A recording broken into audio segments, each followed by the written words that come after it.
Assalamualaikum warahmatullahi wabarakatuh.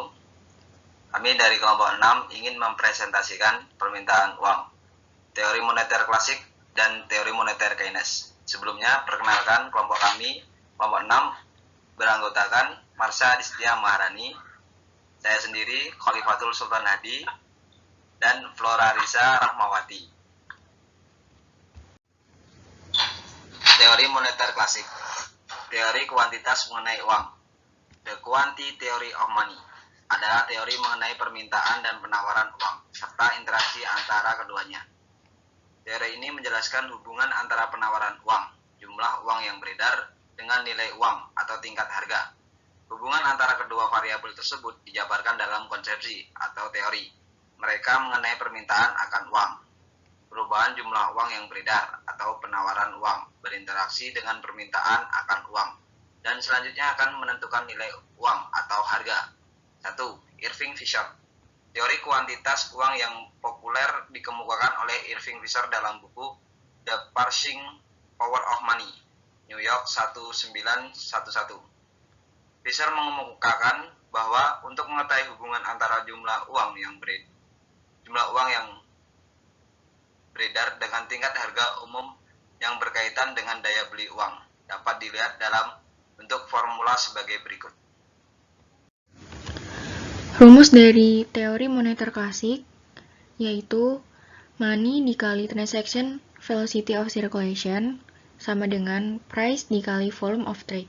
Dalam setiap transaksi selalu ada pembeli dan penjual. Jumlah uang dibayarkan oleh pembeli harus sama dengan jumlah uang yang diterima oleh penjual. Hal ini berlaku pula untuk seluruh perekonomian. Dalam suatu periode tertentu, nilai dari barang-barang atau jasa-jasa yang dibeli harus sama dengan nilai dari barang-barang yang dijual. Nilai dari barang-barang yang dijual sama dengan volume perdagangan, atau T dikalikan harga rata-rata dari barang tersebut, atau P. Selanjutnya, teoritisi Cambridge menganggap bahwa jumlah kekayaan, volume transaksi, dan pendapatan nasional mempunyai hubungan yang proporsional konstan satu sama lain. Dan akhirnya mereka merumuskan teori uang mereka yang tidak jauh berbeda dengan teori Fisher. Teori Cambridge menganggap bahwa Ceteris Paribus permintaan uang atau MD adalah proporsional dengan tingkat pendapatan nasional. Bisa dilihat rumusnya, di mana Y adalah pendapatan nasional real. Penawaran uang atau MS dianggap ditentukan oleh pemerintah. Dalam posisi keseimbangan, maka MS sama dengan MD sehingga MS sama dengan K dikali PY atau P sama dengan 1 per K MS dikali Y. Jadi, Ceteris Paribus tingkat harga umum atau P berubah secara proporsional dengan perubahan volume uang yang beredar atau MS. Tidak banyak berbeda dengan teori Fisher kecuali tambahan Ceteris Paribus dengan berarti faktor-faktor lain seperti tingkat pendapatan nasional real, tingkat bunga, dan harapan adalah konstan. Teori selanjutnya yaitu mengenai teori moneter Keynes. Teori Keynes menyatakan bahwa inflasi terjadi karena masyarakat hidup di luar batas kemampuan ekonominya dengan memfokuskan bagaimana perebutan rezeki antar golongan masyarakat bisa menimbulkan lebih besar dari jumlah barang yang tersedia.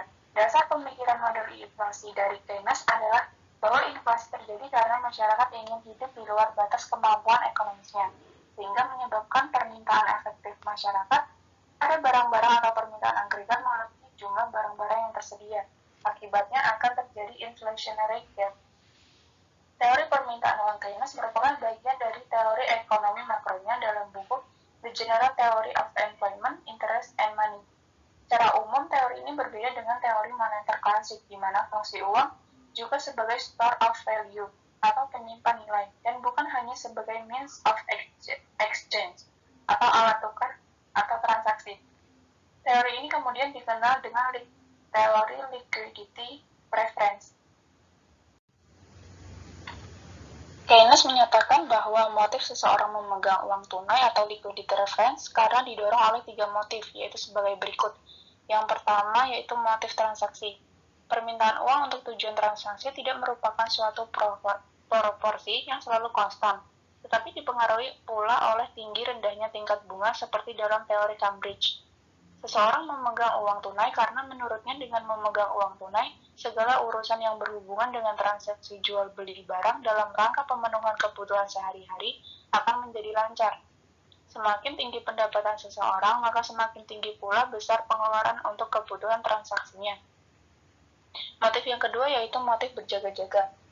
Seseorang akan menyimpan uang tunai karena didorong oleh keinginan untuk berjaga-jaga terhadap kejadian-kejadian yang sifatnya darurat dan tidak terduga. Misalnya, sakit mendadak dan kecelakaan sehingga ia harus segera pergi ke dokter. Permintaan uang untuk berjaga-jaga dipengaruhi oleh faktor-faktor yang sama dengan faktor yang mempengaruhi permintaan uang untuk transaksi, yaitu terutama dipengaruhi oleh tingkat penghasilan orang tersebut dan mungkin dipengaruhi oleh tingkat bunga atau meskipun dianggap tidak kuat pengaruhnya. Motif ketiga yaitu motif spekulasi. Permintaan uang untuk spekulasi merupakan pembaharuan dari teori moneter dari Keynes. Motif dari pemegangan uang ini bertujuan untuk memperoleh keuntungan yang bisa diperoleh seandainya si pemegang uang tersebut meramal apa yang akan terjadi dengan betul. Secara garis besar, teori Keynes membatasi pada keadaan di mana pemilik kekayaan bisa memilih memegang kekayaannya dalam bentuk uang tunai atau obligasi. Hal ini dikarenakan uang tunai dianggap tidak memberikan penghasilan, sedangkan obligasi dianggap memberikan penghasilan berupa sejumlah uang tertentu setiap periode. Baik, sekian dari presentasi kelompok kami. Jika ada kurangnya, kami mohon maaf. Wassalamualaikum warahmatullahi wabarakatuh.